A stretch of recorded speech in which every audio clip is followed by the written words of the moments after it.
প্রথমেই দেখে নেব আজকের বাছাই করা 50টি তাজা খবর। শুরুতেই শিরোনাম। পুষ্পার রেলপথ থেকে কোটি টাকার মাদক উদ্ধার, পুলিশের প্রশংসা করল মুখ্যমন্ত্রী। ডিম হামলার শিকার হুগলির পঞ্চায়েত প্রধান। সুদীপের বিরুদ্ধে বেঈমান চুরি পোস্টার, উত্তর কলকাতায় শোরগোল।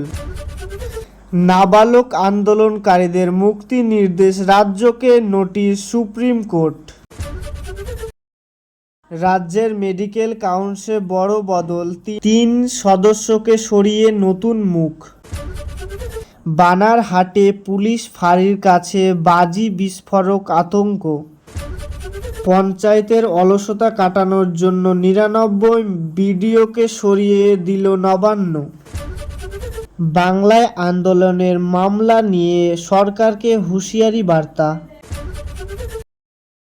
20 সাংসদের সদস্য পদ খারিজের দাবি, আজকের অভিষেক কি প্রতিনিধি দল?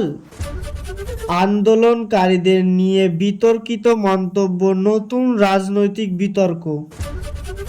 নিয়ন্ত্রণ হারিয়ে বাস দুর্ঘটনা, অন্তত 30 জন। বিদেশের যাত্রা আগে চিকিৎসকদের সতর্কতা বার্তা অভিষেকের। কেন্দ্রের সঙ্গে মধ্যরাতের বৈঠক, মামলার প্রত্যাহারের আশ্বাস। দক্ষিণবঙ্গে আবহাওয়া বদল, উত্তরবঙ্গে কেমন থাকবে পরিস্থিতি? আয়ুষ্মান ভারত না পেলে মিলবে 5 লক্ষ টাকা, স্বাস্থ্য বিমার কারা পাবেন?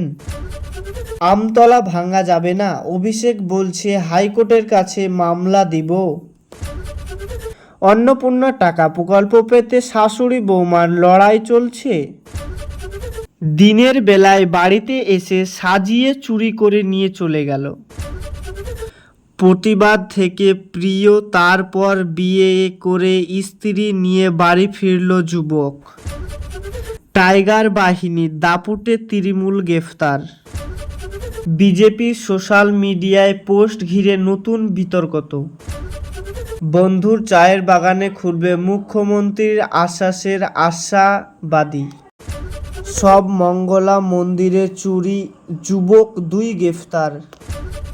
জাল মেডিকেল নথি অভিযোগ, অভিষেকের বিরুদ্ধে এফআইআর আবেদন। প্রতিষ্ঠিত মৃত্যুদের পরিবারের চাকরি নয়, হাইকোর্টের বড় বদল। কয়লা পাচার মামলায় রাজ্যের জুড়ে তোলপাড়, একাধিক প্রভাবশালী বাড়িদের অভিযোগ। পরিবর্তন হিংসায় মামলায় আগামী জামিন পেলেন অনুব্রত মণ্ডল। ধর্মেন্দ্রর পর নতুন রাজনৈতিক সমীকরণে রাজস্থানে শোরগোল। যন্তর মন্তর অশান্তি নিয়ে কয়েকটি গঠনের নির্দেশ সুপ্রিম কোর্ট। আন্দোলন দেশবিদ্রোহ করার বার্তা দিলীপ ঘোষ।